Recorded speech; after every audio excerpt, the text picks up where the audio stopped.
Conspiracy है तो उसमें तो सिर्फ मैं और बिरला जी नहीं है, उसमें प्राइम मिनिस्टर भी है, क्योंकि फाइनल डिसीजन तो प्राइम मिनिस्टर का था। टेलीकॉम सेक्टर पर सीएजी की दूसरी रिपोर्ट से कटघरे में सरकार। ड्राफ्ट रिपोर्ट में दूरसंचार विभाग पर गंभीर आरोप। गलत नीतियों के चलते सरकार को 7,200 करोड़ रुपए का हुआ नुकसान। जी बिजनेस एक्सक्लूसिव। विदेशों में काला धन छुपाने वालों की खैर नहीं। स्विस बैंकों के खातों में जमा काले धन की सूचना साझा करेगी स्विट्जरलैंड सरकार। भारत समेत दूसरे देशों को भी जानकारी देने को तैयार।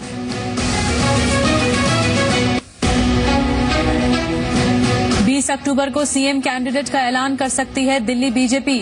सूत्रों के हवाले से खबर, दौड़ में सबसे आगे हर्षवर्धन।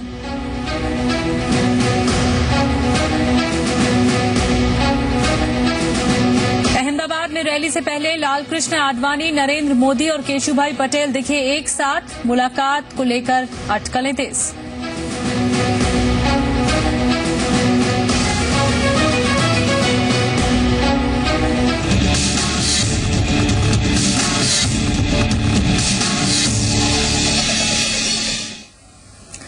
नमस्कार, मैं हूं आपके साथ निधि। जी बिजनेस के इंटरव्यू में कैबिनेट मंत्री अजीत सिंह भड़क गए। आलम यह था कि वो 2 बार इंटरव्यू छोड़कर भाग खड़े हुए। बिग स्टोरी बिग डिबेट के लिए इंटरव्यू करने गए थे। जी बिजनेस के एडिटर आउटपुट अमीश देवगुन के सवाल अजीत सिंह को इतने नागवार गुजरे कि वो अपना आपा ही खो बैठे। Please start again. शुरू से ही जो आपने किया फिर से शुरू कीजिए। सिविल एविएशन मंत्री अजीत सिंह को गुस्सा क्यों आया? क्यों वो इंटरव्यू के बीच उठ खड़े हुए?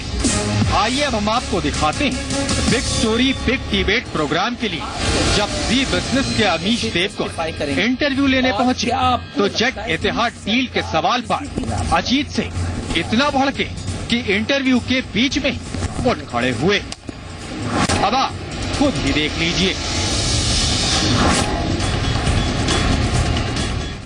नमस्कार, जी मीडिया में आपका स्वागत है। मैं हूं अमीश देवगुन और आज बिग स्टोरी में हमारे साथ वो शख्स है जो सवालों में है, जो विवादों में है और जो वाकई हम कह सकते हैं इस समय पिछले कुछ समय से न्यूज मेकर भी हैं। हमारे साथ है वरिष्ठ नेता और civil aviation minister Ajit Singh, आज बात करने के लिए एक्सक्लूसिवली।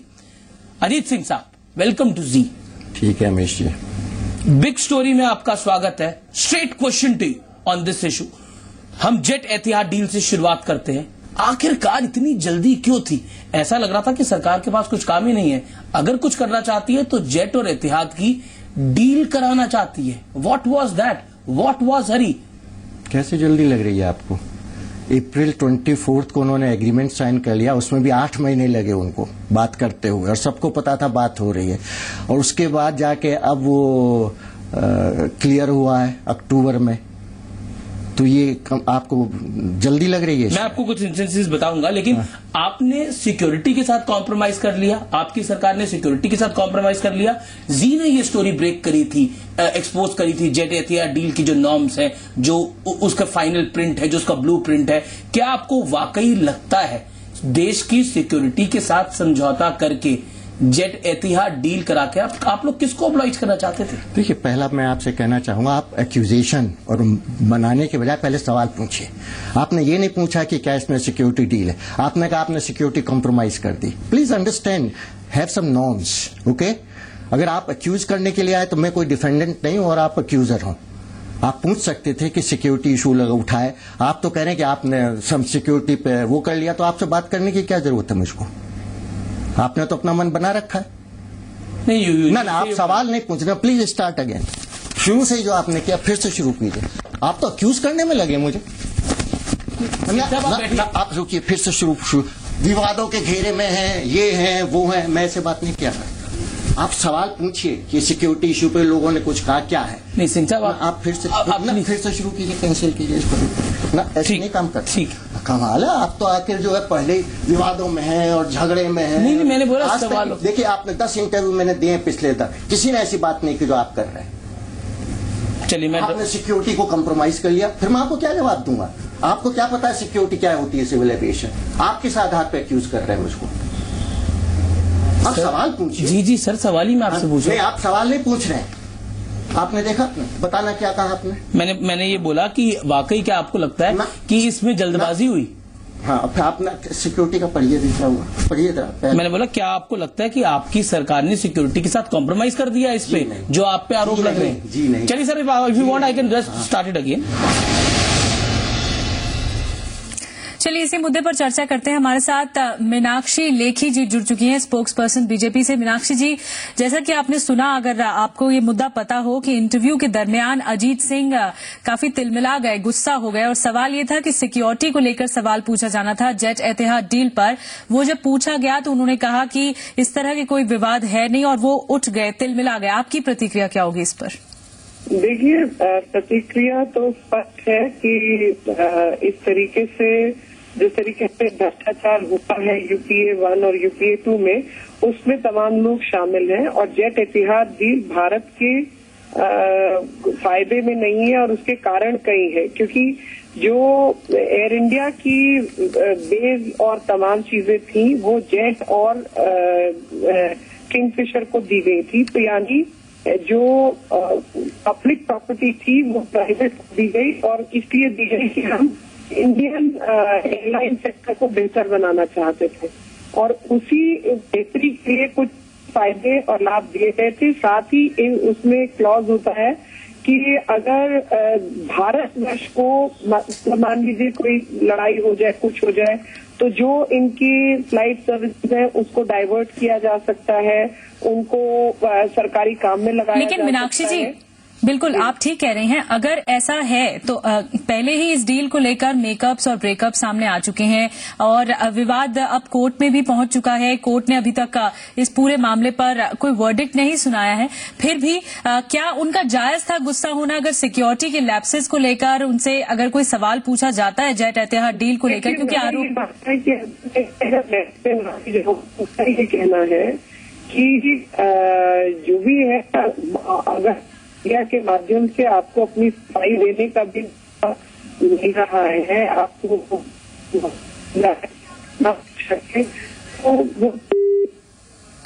फिलहाल लगता है संपर्क हमारा मीनाक्षी जी से टूट चुका है। हम कोशिश कर रहे हैं दोबारा उनसे संपर्क साधने की, लेकिन जैसा कि वो कह रही थी कि मामला ऑलरेडी काफी ज्यादा विवादों में आ चुका है। और डोमेस्टिक तौर पर जब ये मामला उठा था तो बीजेपी की तरफ से सुब्रमण्यम स्वामी ने ये मामला उठाया था, और सुब्रमण्यम स्वामी का ये कहना था पीएम को चिट्ठी लिखकर कि ये डील से जो फायदा हो रहा है वो फॉरेन कंपनीज को, फॉरेन एविएशन कंपनीज को हो रहा है, जो कि डोमेस्टिक एविएशन एयरलाइंस के लिए, डोमेस्टिक एविएशन सेक्टर के लिए ये एक नुकसान साबित होगा। बहरहाल काफी ज्यादा विवाद बढ़ता हुआ दिखाई दे रहा है जेट एतिहाद डील को लेकर पहले से ही। लेकिन उसके बाद जब अजीत सिंह से जेट एतिहाद डील पर सवाल पूछा जाता है, एज अ एविएशन मिनिस्टर हैं वो, तो वो ये उम्मीद की जाती है कि वो सवाल का सटीक जवाब देंगे, लेकिन इस बीच वो गुस्सा हो जाते हैं। मीनाक्षी जी हमारे साथ एक बार फिर से जुड़ गई। जी मीनाक्षी जी, संपर्क उस वक्त टूट गया था आपसे। कहना है कि अगर मीडिया के माध्यम से आपको अपनी बात रखने का मौका दिया जा रहा है, तो आपकी अगर सच्चाई है आपके अंदर, तो उससे तो आपको टिके रहना चाहिए और अपनी बात कह के उठना चाहिए। और अगर इतनी इरिटेटिंग कितनी बार होता है कि वो बहुत ही अजीब बातें होती है, तब भी आप वहाँ रहते हैं और उन बातों को जवाब देते हैं, क्योंकि वो तो एक बहुत अच्छा मौका है आपको अपनी बात कहने का। तो अजीत सिंह जी को वहाँ रहना चाहिए। तो ऐसा लग भी रहा था मीनाक्षी जी कि कोई जस्टिफिकेशन उनके पास नहीं था, इस वजह से शायद वो गुस्सा हो गए। हाँ, नहीं, वो देखिए, कई बार कई चीजें होती हैं, पर मैं ये कह रही हूँ कि अगर आपके पास जस्टिफिकेशन था तो आप वो जस्टिफिकेशन दे के उठिए। और जाहिर सी बात है कि उनके पास जस्टिफिकेशन नहीं था, और वो जानते थे कि जितनी देर बैठेंगे उतनी देर शायद एक्सपोज और ना हो, इसलिए शायद इरिटेट हो गए।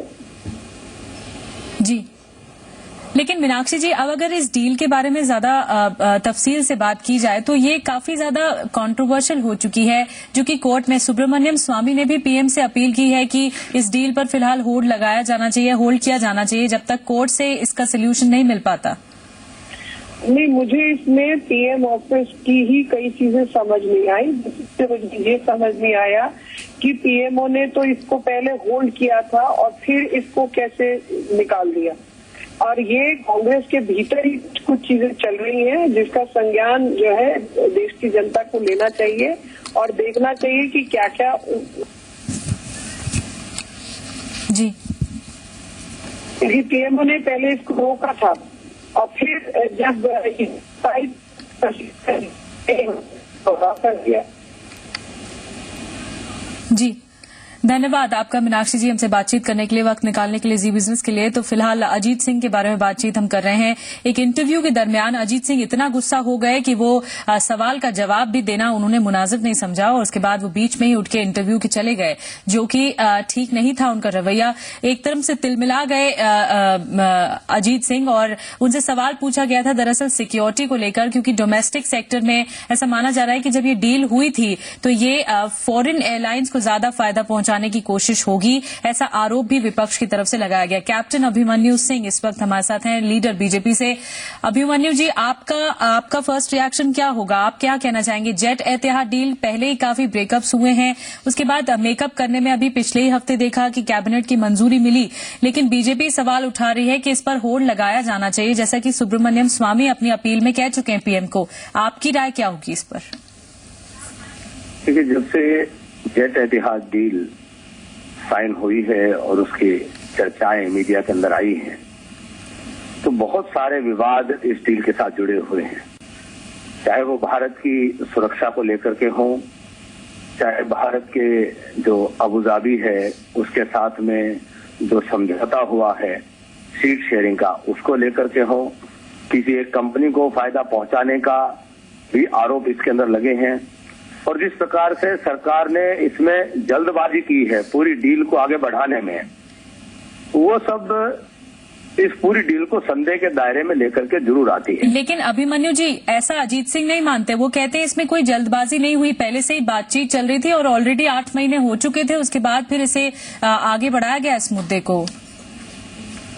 अजीत सिंह जी स्वयं नागरिक उड्डयन मंत्री हैं जी, और वो इस डील को आगे बढ़ाने में जिस प्रकार से उनकी भूमिका रही है यह सर्वविदित है। और लेकिन एक केंद्रीय मंत्री को इतने एक प्रमुख चैनल के एक प्रमुख संपादक के सामने इंटरव्यू देते हुए उनको अपनी बात रखने का अधिकार है। ये देश का लोकतंत्र, 125 करोड़ लोगों का ये लोकतंत्र अपने देश के कैबिनेट मंत्री से ये अपेक्षा रखता है कि वो जो भी बात उनको कहनी है वो मीडिया के माध्यम से कहें। और मीडिया जो है वो लोकतंत्र का चौथा स्तंभ है, बहुत महत्वपूर्ण स्तंभ है। वो जनता के और देश के हितों का रक्षक की भूमिका में भी है और सवाल करने का एक नैतिक अधिकार मीडिया को स्वाभाविक तौर के ऊपर लोकतंत्र के अंदर मिलता है। बिल्कुल अभिमन्यु जी, हम सच दिखाने की कोशिश कर रहे हैं, लेकिन आपको लगता है कि अब क्लियरेंसेस के मुद्दे पर, जेट एतिहाद डील के, आप इस मुद्दे को आगे बढ़ाएंगे एज ए बीजेपी लीडर? आप बीजेपी अब क्या करेगी? क्या इस मुद्दे को आगे बढ़ाएगी? पहले ही कोर्ट में है मामला। देखिए, भारतीय जनता पार्टी ने स्पष्ट कहा है कि ये जेट एतिहाद डील है, इसके अंदर कुछ बिंदु ऐसे हैं जिनको पूरी तरह से जानकारी प्राप्त की जानी चाहिए और उन बिंदुओं पर पुनर्विचार किया जाना चाहिए। हमारे नेता चाहे यशवंत सिन्हा जी हों, डॉक्टर सुब्रमण्यम स्वामी जी हों, और पार्टी के स्तर पर भी हमने इस पर अपने विचार और बिंदु बड़े स्पष्ट तौर पर रखे हैं कि डील जो वर्तमान स्वरूप में है वह डील भारत के हित में नहीं है। एयर इंडिया को एक तरफ आप 30,000 करोड़ रुपए का पैकेज दे करके उसको रिवाइव कराने की कोशिश कर रहे हैं, वहीं एयर इंडिया को आगे भविष्य में इतना नुकसान हो जाए कि जनता के टैक्स पेयर का ये 30,000 करोड़ रुपया भी पानी में बह जाएगा। इस जेट एतिहाद डील के कारण जो एयर इंडिया को नुकसान होगा वह अपने आप में एक बहुत बड़ा कारण है। ये 30,000 करोड़ रुपया का पैकेज भी व्यर्थ हो जा सकता है। तो हमारी समझ में यह नहीं आ रहा है कि सरकार एयर इंडिया को रिवाइव करना चाहती है या एक तरफ से एयर इंडिया को समाप्त करना चाहती है। तो कहीं ना कहीं विरोधाभास है। बहुत बहुत धन्यवाद कैप्टन अभिमन्यु हमारे साथ जुड़ने के लिए और अपने विचार बांटने के लिए कि आखिर ये मसला क्यों इतना ज्यादा उजागर हो चुका है और इसके अलावा विरोध आखिर क्यों हो रहा है इस पर। लेकिन अजीत सिंह का अपने आप में एक चौंकाने वाला रवैया देखने को मिला कि इंटरव्यू के दरमियान वो उठकर चले गए। इस खबर पर हमारी नजर बनी रहेगी। फिलहाल एक छोटे से ब्रेक के लिए रुकना होगा।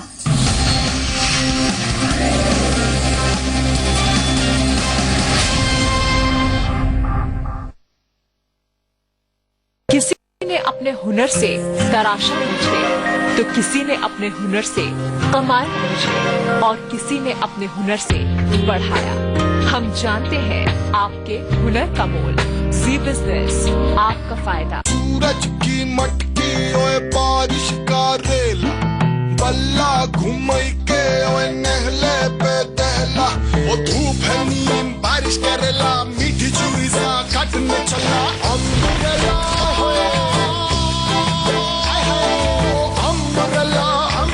जो बाहरी दीवारों पे नेरोलैक एक्सेल नहीं लगाएंगे, उन्हें कुछ तो लगाना पड़ेगा। और एक्सेल वाले घर, उनके लिए तो बस पेंट ही काफी है। कांसाई की जापानीज टेक्नोलॉजी से बना एक्सेल।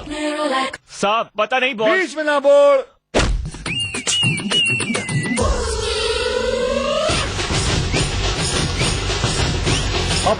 अपने को सिर्फ पानी निकालना है। हम मशीन्स नहीं बनाते, जोड़ते हैं friendship. A better life, a better world. देते हैं चैन।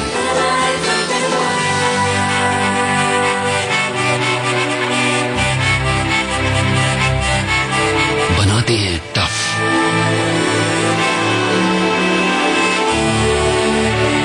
कुछ unbelievable.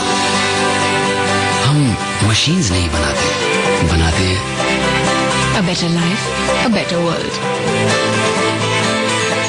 Panasonic. My favorite fashion recommendation for the season? Snow White. Inspired by my Sarah Snow White. Sarah reflects my style.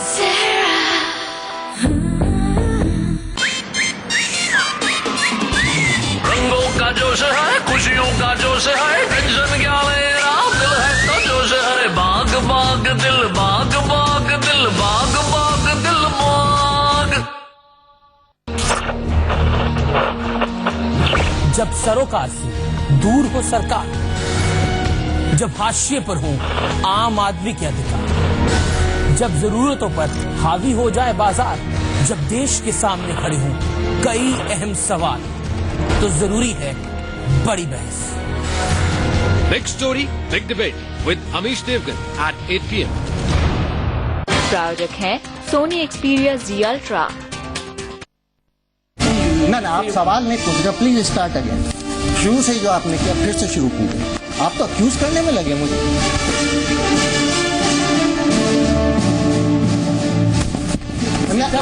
आप रुकिए, फिर से शुरू। विवादों के घेरे में है, ये है वो है। मैं आपसे बात नहीं करता, मैं आपको मैनेज कर सकता हूँ। हमने क्या किया सर? आप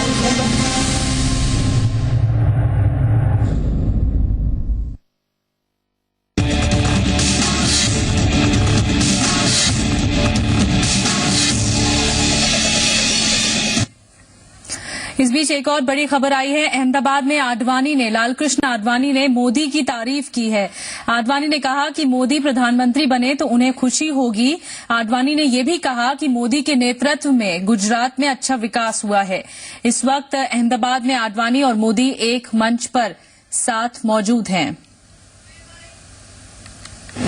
अच्छा शासन, ईमानदार शासन, ये सब बातें कर सकता है। इसका उदाहरण हमारे सामने केंद्र की वाजपेयी जी की सरकार, प्रदेशों में जो हमारी और सरकारें चल रही हैं और जिनके आधार पर मेरी पार्टी ने तय किया है कि अगली बार अवसर मिलेगा हमको सरकार बनाने का, तो हमको बहुत आनंद होगा कि नरेंद्र भाई हमारे प्रधानमंत्री बने।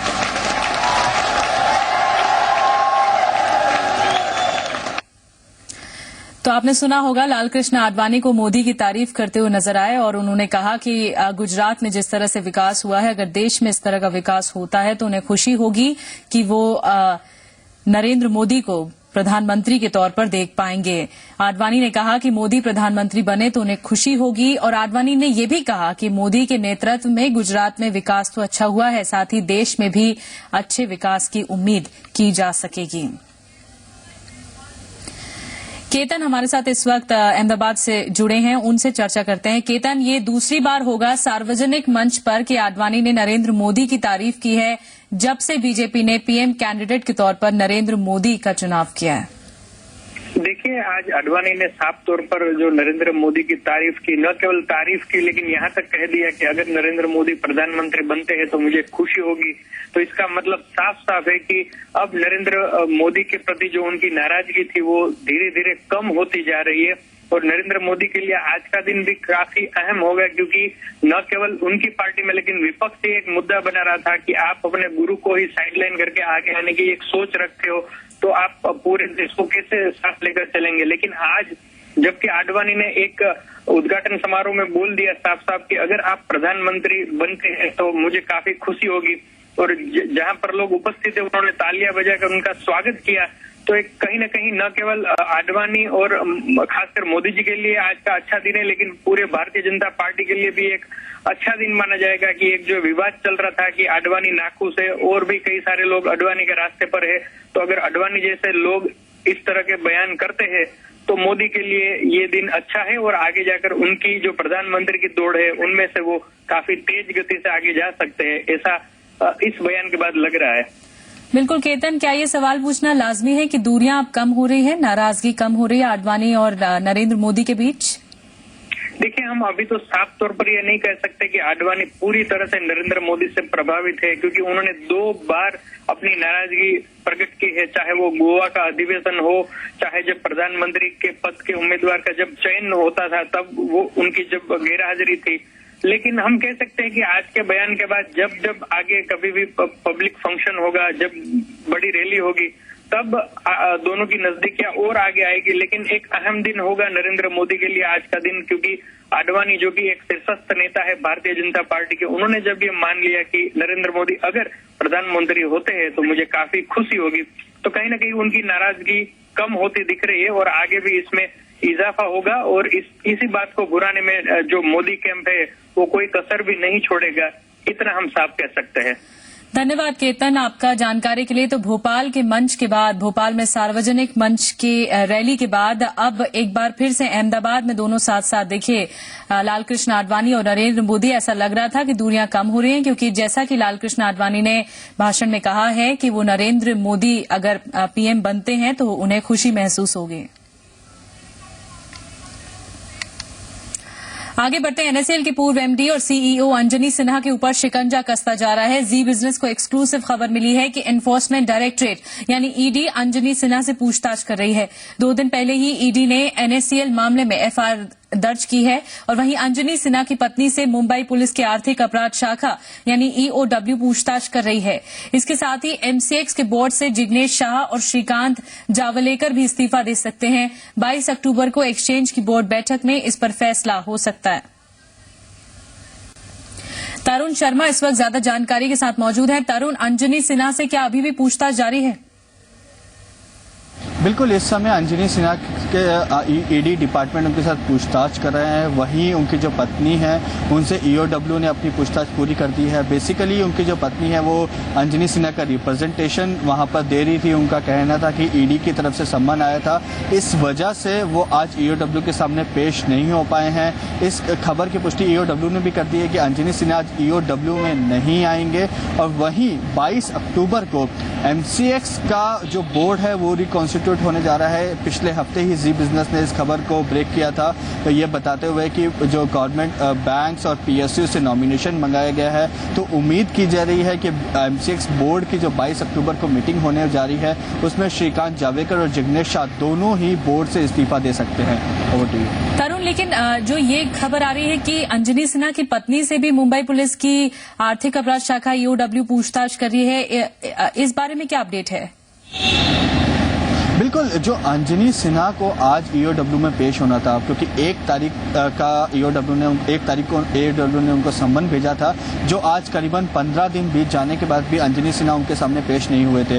और वहीं का ईओडब्ल्यू ने कहा था कि अंजनी सिन्हा ने खुद चलकर कहा है कि वो कल ईओडब्ल्यू में आएंगे, तो इस लिहाज से आज उनको ईओडब्ल्यू में उपस्थित रहना था। तो वहीं उनको ईडी से भी सम्मन आ गया, तो वो अंजनी सिन्हा ईडी के सामने समक्ष पेश हुए और वहीं उनकी जो पत्नी है वो EOW में अपना रिप्रेजेंटेशन अंजनी सिन्हा के बिहाफ पे देने गई कि उनका ईडी के अंदर संबंध था, उनकी वहां पूछताछ चल रही है, इस वजह से आज वो इकोनॉमिक ऑफेंस विंग में नहीं पहुंच पाए हैं, लेकिन कल वो जरूर आएंगे। इस चीज का रिप्रेजेंटेशन आज उनकी पत्नी ने अब EOW के जो ऑफिसर्स हैं उनके सामने दिया। धन्यवाद तरुण इस पूरी खबर पर ज्यादा जानकारी देने के लिए। और इसी के साथ फिलहाल इस बुलेटिन बस इतना ही। नमस्कार।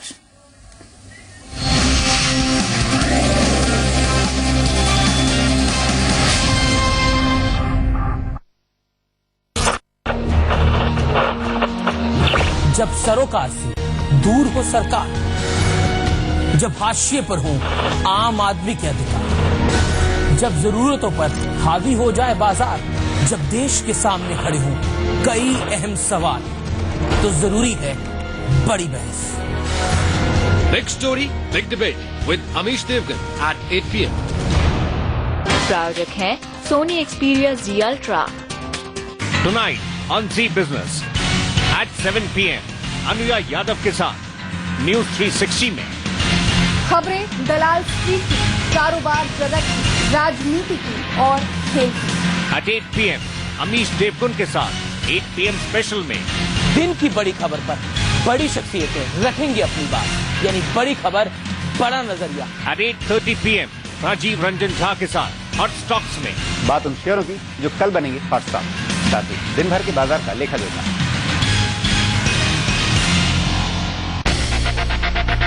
ये शेयर बाजार नहीं, शेयर बाजार। यहाँ नहीं है कमजोर दिल वालों का कोई काम। आसान नहीं है इसकी सवारी, इसलिए आपको चाहिए एक सही और सटीक सलाहकार। जानिए हमारे साथ, आपका शेयर शेर है या शेर की खाल में छुपा कोई भेड़िया। कब तक हो इस पर सवाल और कब पाए इससे पार, जानिए हमारे एक्सपर्ट से। शेयर बाजार सोमवार शाम 4:30 बजे, शनिवार रात 11:30 बजे और रविवार शाम 5:30 बजे। प्रायोजक स्पार्कल फैमिली टूथपेस्ट, MDH दंत मंजन, दांतों का डॉक्टर MDH और श्रीराम सिटी, भारत की सबसे बड़ी लघु उद्योग finance company. Buy and sell in a single transaction. Introducing risk-free arbitrage with cash future spread. BSE. Experience the new. जब सरोकार से दूर हो सरकार, जब हाशिए पर हो आम आदमी के अधिकार, जब जरूरतों पर हावी हो जाए बाजार, जब देश के सामने खड़े हों कई अहम सवाल, तो जरूरी है बड़ी बहस। Big story big debate with Amish Devgan at 8 PM। प्रायोजक है Sony Xperia Z Ultra। Tonight on Zee business at 7 PM Anuya Yadav के साथ न्यूज 360 में खबरें दलाल स्ट्रीट की, कारोबार जगत की, राजनीति की और खेल की।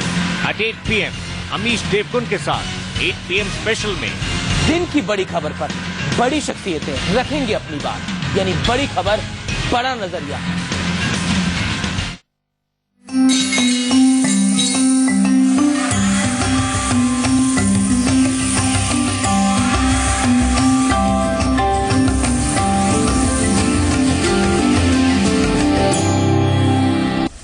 नमस्कार, मंडी लाइव की इवनिंग एडिशन में आपका स्वागत है। मैं हूं रजत देवगन और आज समीकरण जानने की कोशिश करेंगे कि इंटरनेशनल मार्केट से क्या क्यूज निकल के आ रहे हैं और सोने और चांदी की कीमतें कैसे प्रदर्शन कर रही हैं और साथ ही भारतीय बाजारों पर उसका क्या इंपैक्ट पड़ेगा, कौन से ट्रिगर्स हैं जो कमोडिटी मार्केट पे इफेक्ट डाल सकते हैं। इस शो के जरिए आपको बताएंगे और आपके सवालों के जवाब भी देंगे। हमारे साथ दो खास एक्सपर्ट्स जुड़ेंगे, पर सबसे पहले आपको बता दें कि इस शो में जुड़ने का तरीका क्या है। आप हमें कॉल करें 1800-1803-545 पे कॉल कर सकते हैं, हमारा टोल फ्री नंबर है ये। और साथ ही एक और लाइन नंबर नोट करें 0120-425-8237। आप हमें कॉल कर सकते हैं और डायरेक्टली सवाल पूछ सकते हैं। फेसबुक के जरिए भी आप हमें ज्वाइन कर सकते हैं। मंडी लाइव पे सवाल पूछने का एक और तरीका है, आप हमें मेल लिख सकते हैं zmandylive@gmail.com पे अपने सवाल लिखकर भेज सकते हैं हमारे पास। चलिए, आज दो खास मेहमान हमारे साथ मौजूद हैं। विभू रत्नाधरा हमारे साथ मौजूद हैं, हेड रिसर्च हैं बोनांजा कम्युनिटी के, और प्रग्नेश जैन जी एनालिस्ट हैं आनंद राठी कम्युनिटी के। आप दोनों का ही बहुत बहुत स्वागत है जी बिजनेस में। पर सबसे पहले यहां पर सोने चांदी की कीमतें कैसे प्रदर्शन कर रही हैं इंटरनेशनल मार्केट में, वहां पर नजर डालते हैं। डोमेस्टिक मार्केट में तो वैसे ही 47,174 पे सिल्वर कामकाज कर रही है और क्रूड में भी 6,253 का भाव आता हुआ नरमी देखने को मिल रही है। गोल्ड में हालांकि 28,975 का भाव है, लगभग 90 रुपए की मजबूती गोल्ड पे देखने को मिल रही है। मिले जुले क्यूज हैं यहां पर precious metal as a commodity में, और क्रूड पे लगातार यहां पर दबाव बनता हुआ नजर आ रहा है।